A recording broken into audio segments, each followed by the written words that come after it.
ওয়ার্স সবাই কেমন আছেন? আশা করি ভালো আছেন। আজকে এমন একটা গুরুত্বপূর্ণ টপিকস যেটা হলো এটা এমন এত বেশি গুরুত্বপূর্ণ যে বলার বাহিরে। কিন্তু সমস্যা হলো একটা, এই জারণ বিজারণ বিক্রিয়া কিন্তু প্রত্যেকটা স্টুডেন্টের কাছে একটু ঝামেলাপূর্ণ হয় বা বোঝার মতো না বা মাথায় ক্যাচ করে না। তাদের জন্য আজকের এই ভিডিও। জারণ বিজারণের ভিডিওটা আজকে একটু তুমি যদি একটু শিখতেই চাও, একটু কষ্ট করে ধৈর্য ধরে ভিডিওটা সম্পূর্ণ শেষ করো। কিছু শিখতে হলে কিছু দিতে হয়। তুমি একদম ফ্রিতে তোমারে দেখাইতেছে, ইউটিউবে শিখতেছো, একটু টাইম দিয়ে ধৈর্য ধরে ভিডিওটা দেখো। এমনকি মানে জারণ বিজারণের টোটাল পোস্টমর্টেম মানে তোমার টোটাল করা হবে এই ভিডিওটাতে। ওকে, চলো স্টার্ট শুরু করা যাক। প্রথমে তোমার কিছু বেসিক 4টা বিষয় মনে রাখতে হইব। আমি বেসিকটা সব ক্লিয়ার করে দিই, তারপর দেখবা আর একটু সহজ মনে হইব। বেসিকটা যে আমরা প্রথমে জানতে হইব জারণ বিজারণ বিক্রিয়া যে আমরা শিখতেছি, জারণ জারণ বিক্রিয়া কাকে বলে, বিজারণ বিক্রিয়া কাকে বলে। তোমার 4টা বিষয়বস্তু প্রথমে শিখতে হবে। 1 নম্বর হলো জারণ কি, বিজারণ, জারণ বিজারণ, জারক বিজারক। ধৈর্য ধরো, বুঝতেছি না, কঠিন মনে হইতেছে, এই সমস্ত একটু ধৈর্য ধরে ভিডিওটা শুধু দেখো দেখো, সব A to Z total clear হয়ে যাবে। প্রথমে দেখো জারণ জারণ অর্থাৎ জারণ বিক্রিয়া কাকে বলে। ইলেকট্রন ত্যাগ প্রক্রিয়া হলো জারণ। কিভাবে ইলেকট্রন ত্যাগ হয়, কিভাবে বুঝবো এটা জারণ, এই সমস্ত বিষয়বস্তু আকারে টোটাল ক্লিয়ার করে দেবো সামনের অংশে। ধৈর্য। আর ইলেকট্রন ত্যাগ প্রক্রিয়াকেই আবার বিজারক বলা হয়, অর্থাৎ যেইটার জারণ সেটাই বিজারক। আর বিজারণ বিক্রিয়া কাকে বলে, ইলেকট্রন গ্রহণ প্রক্রিয়া, অর্থাৎ কোনো একটা মৌল যদি ইলেকট্রন গ্রহণ করে সেই বিক্রিয়াকে, সেই মৌলকেই তোমার বিজারণ বিক্রিয়া বলে। বিজারণ বিক্রিয়াকে জারক বলা হয়, জারক। তাইলে জারণ আর বিজারক সংজ্ঞা একই, বিজারণ এবং জারক সংজ্ঞা একই। আশা করি এই জিনিসটা তোমাদের টেকনিকের সাহায্যে মনে রাখতে অনেক ইজি। দুইটা সংজ্ঞার সাহায্যে কিন্তু আমরা 4টা বিষয় শিখতে পারি একদম ইজিলি। এভাবে তোমরা টেকনিকে মনে রাখবা। অর্থাৎ ত্যাগ হয়ে গেলে, ইলেকট্রন কোনো একটা মৌল ত্যাগ করলে সেটা জারণ এবং বিজারক। আর কোনো একটা মৌল যদি ইলেকট্রন গ্রহণ করে তাহলে সেটা হলো বিজারণ এবং জারক। আশা করি বোঝা গেছে। এইবার আমরা কিছু একটা বেসিক শিখি, অনেক গুরুত্বপূর্ণ, যেটা তোমরা আসলে অনেকে জানোই না বা অনেকে জানতে পারো। যেমন জিঙ্ক 2+, অর্থাৎ জিঙ্কের চার্জ হলো 2+, জিঙ্ক 2- এবং জিঙ্কের কোনো চার্জ নাই, শূন্য বলতে পারো। এই 3টে বিষয় আসলে কি, আমরা এই জিনিসগুলো দ্বারা আমরা কি বুঝি, এগুলো কি, এই জিনিসটা যারা বুঝো না তারা জারণ বিজারণ কিচ্ছু পারবে না। আর যারা জানো তাদের কাছে পরবর্তী নেক্সট স্টেপটা একদম সহজ মনে হইব। জিঙ্ক 2+, অর্থাৎ আমরা যে প্লাস মানে আমরা যেরকম অঙ্কে করছি, প্লাস মানে বেশি, মাইনাস মানে কম, এবং জিরো মানে নাই। এখানে এই বিষয়গুলো দিয়ে তুমি যদি মনে করে যে এই বিষয়গুলো এমন, এইটা আসলে সম্পূর্ণ ভুল। কেমিস্ট্রির ক্ষেত্রে একটু ব্যতিক্রম। তো কেমিস্ট্রি যেহেতু তুমি পড়তেছো, কেমিস্ট্রির ক্ষেত্রে তুমি কেমিস্ট্রির নিয়ম অনুসারে পড়তে হইব। কেমিস্ট্রির ক্ষেত্রে তোমার জিঙ্ক 2+ বলতে বোঝানো হয়েছে অর্থাৎ 2টা ইলেকট্রন নাই। অর্থাৎ জিঙ্ক হলো পারমাণবিক সংখ্যা হলো 30টা, জিঙ্কের পারমাণবিক সংখ্যা হলো 30টা, অর্থাৎ 30 নম্বর মৌল হলো জিঙ্ক। কিন্তু জিঙ্কের 30 নম্বর মৌলের মধ্যে ওটা 28টা আছে, অর্থাৎ এই জিঙ্কে পারমাণবিক সংখ্যা 28টা আছে, আর 2টা হয়তো বা ত্যাগ করে দিছে, 2টা নাই। তার মানে 2+ বলতে বোঝানো হয়েছে জিঙ্কের মধ্যে 2টা ইলেকট্রন কম আছে, মানে 2টা ইলেকট্রন সে ত্যাগ করিয়া 2+ আয়নে পরিণত হয়েছে। আশা করি তোমরা জিঙ্ক 2+ বলতে কি বোঝানো হয়েছে বুঝছো। এবার আমরা শিখি জিঙ্ক 2-, এইটার মাধ্যমে কি বুঝাইছে। কেমিস্ট্রির ক্ষেত্রে জিঙ্ক মাইনাস বলতে তোমার বেশি আছে, অর্থাৎ এই মৌলটা হলো জিঙ্ক হলো 30 নম্বর মৌল, মানে এটার মধ্যে পারমাণবিক সংখ্যা 30টা, অর্থাৎ 30টা ইলেকট্রন আছে। 30টা ইলেকট্রন উপরে দিয়া 2-, মাইনাস বলতে বেশি, অর্থাৎ বেশি আছে।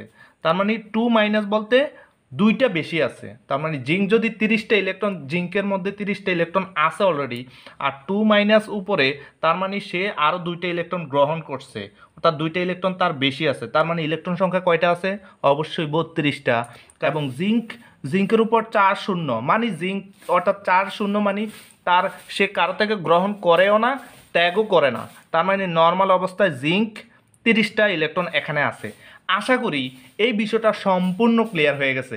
এই বিষয়টা যাদের জানা ছিল না তারা অবশ্যই চ্যানেলটি সাবস্ক্রাইব করো এই ভিডিওটার মাধ্যমে তোমরা জানার জন্য, এবং সামনে আরও অনেক ইন্টারেস্টিং ভিডিও আসতেছে।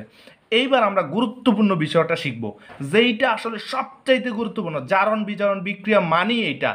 এই জিনিসটা শিখতে পারলে আর কোনো লেকচার দরকার নেই, আর কোনো মানে টোটাল সব কিছু তুমি অনায়াসে নিজের অনায়াসে তুমি জারণ বিজারণ বিক্রিয়া চোখ মুজে লিখে ফেলতে পারবা, যে কোনো জায়গায় যে কোনো বিক্রিয়া। আচ্ছা চলো এই বিষয়টা আমরা একটু শিখি। আমি তোমাদের শর্টকাটটাও দেখাবো প্লাস বিস্তারিত আগে বলি।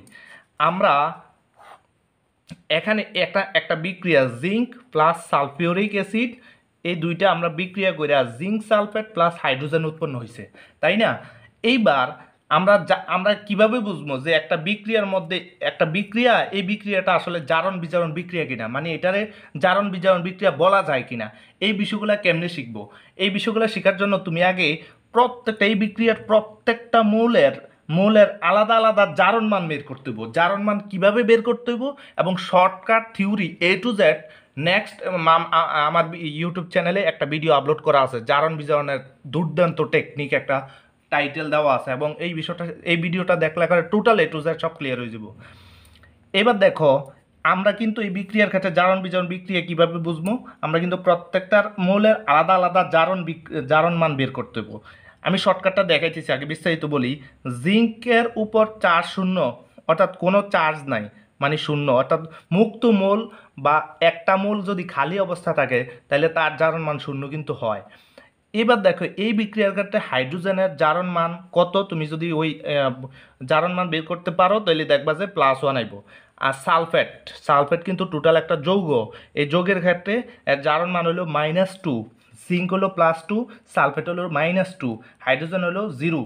অর্থাৎ আমি প্রত্যেকটা মৌলের আলাদা আলাদা জারণ মান উপর দিয়ে লিখছি, ঠিক আছে? এখন আমি শর্টকাটটা দেখাই আসলে কিভাবে আমি জারণ মান বের করা আলাদা ভিডিও আছে, তারপরও একটু দেখাই দিই যে একটা মোল যদি মুক্ত অবস্থা থাকে মানে খালি একটা মোল থাকে, সেক্ষেত্রে এর চার্জ শূন্য হয়, জারণ মান শূন্য হয়। এবার দেখো সালফেট কিন্তু একটা যৌগ, এই সালফেট যৌগের ক্ষেত্রে তোমার কিন্তু হাইড্রোজেনের ক্রস হয়, হাইড্রোজেনের যোজন হলো 1 আর সালফেটের যোজন হলো 2, তাহলে আমরা হাইড্রোজেন 1 মানে 1 পাইব, তার মানে 1 লিখছি, এই হাইড্রোজেন এই 1 লিখছি এখানে। এটার টেকনিক জাস্ট এভাবে জারণ মান বের করা যায়।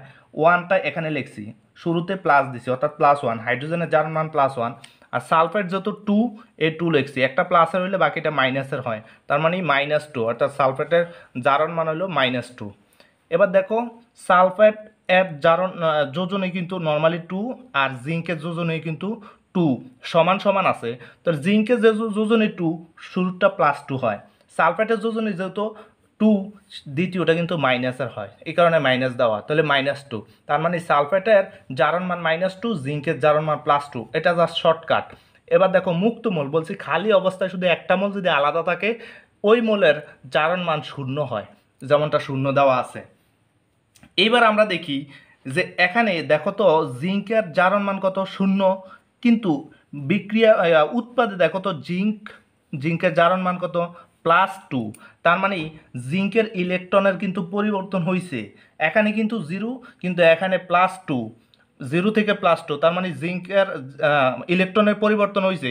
যে সমস্ত মৌলের ইলেকট্রন পরিবর্তন হয় মানে ইলেকট্রন ত্যাগ হয়েছে বা গ্রহণ হয়েছে অর্থাৎ পরিবর্তন হয়েছে, সেই সমস্ত মৌল জারণ বিজারণ বিক্রিয়া প্রদর্শন করে। আর যে সমস্ত বিক্রিয়া মৌলের ইলেকট্রনের পরিবর্তন হয় না সেগুলো হলো ধর্ষক আয়ন, যেমন জিঙ্কের কিন্তু ইলেকট্রনের পরিবর্তন হয়েছে, সুতরাং এটা জারণ বিজারণ বিক্রিয়া প্রদর্শন করে। হাইড্রোজেন +1 থেকে হাইড্রোজেন 0 হয়েছে, তার মানে এটাও জারণ বিজারণ প্রদর্শন করে।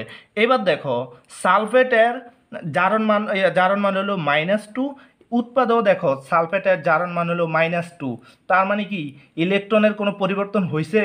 কোনো পরিবর্তন হয় নাই, তার মানে যেই সমস্ত মৌলের ইলেকট্রন বিক্রিয়ার আগে বিক্রিয়কে এবং উৎপাদে উভয় অবস্থানে পরিবর্তন না হয় সেই সমস্ত মৌলগুলো হলো ধর্ষক আয়ন, এগুলা জারণ বিজারণ বিক্রিয়া প্রদর্শন করে না, অর্থাৎ এগুলা জারণ বিজারণ বিক্রিয়া আনার দরকার নেই, এগুলো প্রদর্শন করে না, এগুলো আছে থাকলেও বিক্রিয়াগুলো জাস্ট, এগুলো আমাদের কোনো কাজ নাই। আমাদের কাজ হলো যেহেতু জারণ বিজারণ বিক্রিয়া করব, তো যেগুলো ইলেকট্রন পরিবর্তন হয়েছে ওগুলো নিয়ে আমরা কাজ করবো। ওকে, মনে রাখবা আচ্ছা এখানে দেখি জারণ অর্ধবিক্রিয়া, বিজারণ অর্ধবিক্রিয়া। মনে রাখবা একটা মোল একটা ইলেকট্রন ত্যাগ করছে, এটা কিন্তু জারণ বিক্রিয়া বলছিলাম। এই বিক্রিয়াটারে জারণ বিক্রিয়া বললে সম্পূর্ণ ভুল হবে, জারণ অর্ধবিক্রিয়া। কারণ টোটাল একটা যৌগ জারণ অর্ধবিক্রিয়া এবং বিজারণ অর্ধবিক্রিয়া মিললে একটা রেডক্স বা জারণ বিজারণ বিক্রিয়া বলে। জারণ বিজারণ বিক্রিয়া মানে একটা টোটাল বিক্রিয়া। আর টোটাল বিক্রিয়া হলো জিঙ্ক হাইড্রোজেনের সাথে বিক্রিয়া, এটা টোটাল বিক্রিয়াটা যেটা আসে এটা আমরা দেখাবো। আলাদা আলাদা যদি বলি সেক্ষেত্রে এটার অবশ্যই জারণ অর্ধবিক্রিয়া এবং এটার বিজারণ অর্ধবিক্রিয়া বলতে হবে, নাইলে সম্পূর্ণ ভুল হবে। ওকে, জারণ অর্ধবিক্রিয়া, জারণ অর্ধবিক্রিয়ার ক্ষেত্রে যেহেতু জিঙ্ক জিরো মানে জিরো আর লিখলাম না, জিঙ্ক থেকে জিঙ্ক 2+ হয়েছে একটু আচ্ছা জিরো দিয়ে দিলাম, জিঙ্ক 2+ হয়েছে একটু আগে বলছে। এই জিঙ্ক এখানে কোনটা জারণ এবং কোনটা বিজারণ আমাদের বুঝতে হবে। যদিও আমি লেখা দিচ্ছি এটা জারণ হয়েছে এটা বিজারণ হয়েছে, কীভাবে হয়েছে মূলটা জারণ কীভাবে বুঝলাম, এই হাইড্রোজেন এটা জারণ হইলো না কেন, এটা আবার এটা বিজারণ হইলো না কেন, এই বিষয়টা আগে বুঝতে হইব। এখানে জিঙ্ক জিরো থেকে জিঙ্ক 2+ হয়েছে মানে জিঙ্ক জিরো মানে 30টা মোল আছে। এখানে নর্মাল অবস্থায় জিঙ্কে 30টা ইলেকট্রন আছে, কিন্তু এখানে জিঙ্ক 2+ হয়েছে তার মানে কি 30টা কি ইলেকট্রন আছে। এখানে ইলেকট্রন 30টা ছিল, কিন্তু এখানে 2+, জিঙ্ক 2+ বলছি একটু আগে, জিঙ্ক 2+ মানে তার 2টা ইলেকট্রন কম আছে, তার মানে 28টা আছে। তো 30টা ইলেকট্রন থেকে এখানে 30টা ছিল, এখানে 28টা কীভাবে হয়েছে, সে 30টা ইলেকট্রন থেকে 2টা ইলেকট্রন ত্যাগ করে দিছে, ত্যাগ করার ফলে সে জিঙ্ক 2+ আয়নে পরিণত হয়ে গেছে। তার মানে কি সে ইলেকট্রন ত্যাগ করার ফলে 28টা হয়েছে না ইলেকট্রন গ্রহণ করছে, যদি ইলেকট্রন গ্রহণ করতো 30টার লগে 32টা হইতো, কিন্তু এখানে কি 32টা আছে, জিঙ্ক 2+ মানে 2টা ইলেকট্রন ত্যাগ করছে, তার 2টা ইলেকট্রন কম আছে, তার মানে তার ইলেকট্রন সংখ্যা হলো 28। তার মানে জিঙ্কে জিঙ্ক ইলেকট্রন ত্যাগ করছে, আর ইলেকট্রন ত্যাগ প্রক্রিয়ায় সংজ্ঞায় বলছি ইলেকট্রন ত্যাগ প্রক্রিয়াই হলো জারণ অর্ধবিক্রিয়া। আর এবার আমরা আশা করি জারণ অর্ধবিক্রিয়া জারণ বিষয়টা একদম ক্লিয়ার হয়ে গেছে। বিজারণ বিষয়টা এখানে হাইড্রোজেন +1 মানে হাইড্রোজেনের একটা ইলেকট্রনের ঘাটতি আছে, একটা ইলেকট্রন কম আছে, অর্থাৎ হাইড্রোজেন +1 থেকে হাইড্রোজেন জিরোয়ে পরিণত হওয়ার মানে হলো একটা ইলেকট্রন সে গ্রহণ করছে, অর্থাৎ একটা ইলেকট্রন কম ছিল এখন একটা ইলেকট্রন গ্রহণ করে স্বাভাবিক অবস্থায় পরিণত হয়েছে। যেমন আমি যদি বলি এরকম আর কি, জিঙ্ক 2+, জিঙ্ক 2+ থেকে যদি বলি সাপোজ এটা বোঝানোর জন্য জিঙ্ক 2-, জিঙ্কে পরিণত হয়েছে, সেক্ষেত্রে এটা কি মানে জিঙ্ক 2+ মানে তার 2টা ইলেকট্রন কম আছে, 2টা ইলেকট্রন নাই, 2টা ইলেকট্রন 28টা আছে। স্বাভাবিক অবস্থা জিঙ্ক তো 30টা ইলেকট্রন থাকার কথা, কিন্তু 2+ মানে 28টা আছে। 28টা থেকে এবার দেখো জিঙ্কের উপর কোনো চার্জ নাই, মানে +2ও নাই -2ও নাই মানে কমও নাই বেশিও নাই, তার মানে কি 30টা, অর্থাৎ 28টা থেকে জিঙ্কের উপর যেহেতু চার্জ না মানে জিঙ্কে পরিণত হয়েছে, জিঙ্ক 2+ থেকে জিঙ্কে পরিণত হয়েছে, তার মানে কি 28টা থেকে ইলেকট্রন 30টা হয়েছে। এখন 30টা নর্মালি যেহেতু চার্জ নাই মানে কমও নাই বেশিও নাই স্বাভাবিক 30টা। সেক্ষেত্রে 28টা থেকে 30টা কখন হয়, 2টা ইলেকট্রন গ্রহণ করলেই তো 30টা হয়। তার মানে জিঙ্ক 2+ মানে 2টা ইলেকট্রন ঘাটতি আছে, এখন জিঙ্ক 4 শূন্য, তার মানে জিঙ্ক 2টা ইলেকট্রন গ্রহণ করে সে জিঙ্কে পরিণত হয়েছে অর্থাৎ 30টা। এইটা হলো তোমার বিজারণ, গ্রহণ করার ফলেই কিন্তু সে স্বাভাবিক অবস্থা আসছে, এটা হলো বিজারণ। তো এখানে এটাই হাইড্রোজেন প্লাস থেকে হাইড্রোজেন আয়নে পরিণত হয়েছে, অর্থাৎ একটা ইলেকট্রন সে গ্রহণ করার ফলে হাইড্রোজেন আয়নে পরিণত হয়েছে, স্বাভাবিক অবস্থা আসছে।